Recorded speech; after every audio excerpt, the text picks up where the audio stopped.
কোন আইনে লেখা আছে একটা প্রেগনেন্ট মহিলাকে এরকম আঘাত করা হবে? তাকে মারা হয়েছে কি জন্য? এটা জবাব দিয়ে আমরা চাই। ঠিক আছে, তাকে মারা হয়েছে, এখানে তাকে মারা, ওর আমার ভাইকে মারা হয়েছে। আমার ভাই কোনো আমার 4 মাসের অন্তঃসত্ত্বা আমি আমাকে টেনে হিসেবে আমাকে নামানো হয়েছে। আমি আজকে অনেকদিন আমরা জানতে চাই যে প্রেগনেন্ট মহিলাকে হাত তুলছে, তারা উনি 4 মাসের প্রেগনেন্ট, তাকে মাটিতে হেঁচানো হয়েছে, তাকে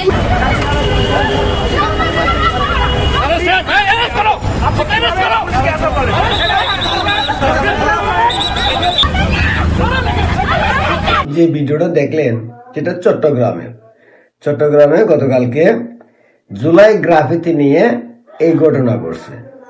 এই মেয়েগুলা দাবি করতেছে ওরা নাকি অরাজনৈতিক। আসলে কি ওরা অরাজনৈতিক? এরা হচ্ছে সেই মেটিকুলাস ডিজাইন সুৎকুর ইউনুসের দালাল।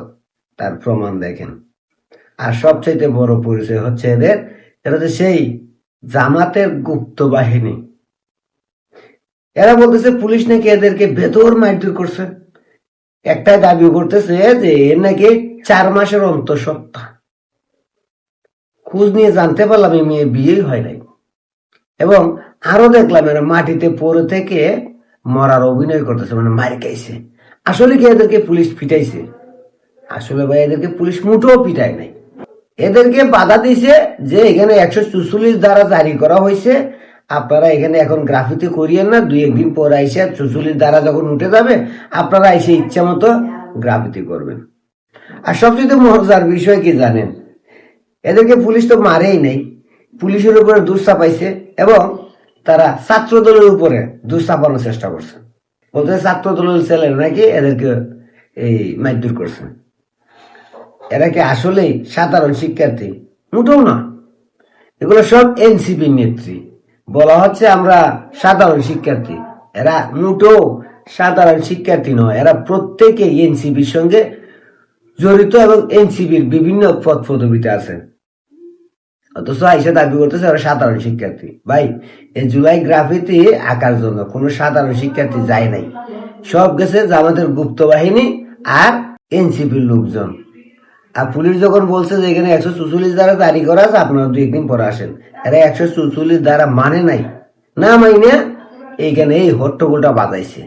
আর বলতেছে এক মেয়ে নাকি অন্তঃসত্ত্বা। ভাই, এই মেয়ের বিয়ে হয় নাই, আমি যতটুকু জানতে পারলাম। তো বিয়ে না হইলে একটা মেয়ে অন্তঃসত্ত্বা হয় কি করে? পুলিশ তাদেরকে মারেই নাই।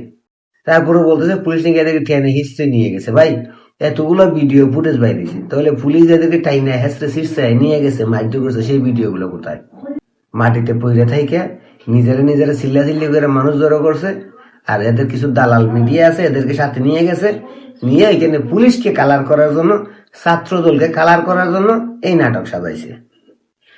নাহলে যেখানে 144 ধারা জারি করা আছে সেখানে তোমাদের যাওয়ার দরকারটা কি? আর তুমি যদি প্রেগনেন্ট হয়ে থাকো তাহলে এখানে তোমার বাচ্চা নিয়ে এখানে যাইয়া কাউলাও করার দরকারটা কি?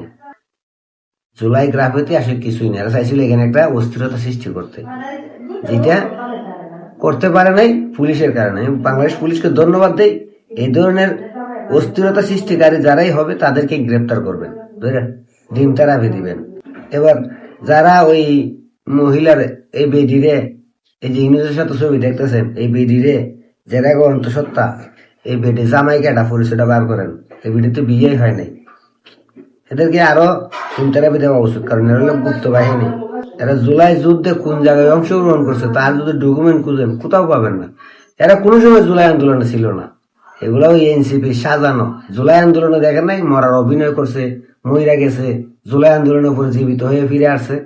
সেম এই নাটকটা গত 4 দিন করতে চাইছিল, এটা পারে নাই, কারণ তাদের সমর্থক ছিল না মানুষ তাদেরকে সমর্থন করে নাই। যদি একটু সমর্থন পাইতো তাহলে দেখতেন জুলাই আন্দোলনের মতো মরে যাওয়ার, এদেরকে মাইরা ফেলছে, হ্যান করছে ত্যান করছে, নাটক সাজাইতো। অলরেডি সাজানো শুরু করে দিছিল, বলা শুরু করছিল যে ছাত্র দল আমাদেরকে পিটাইছে।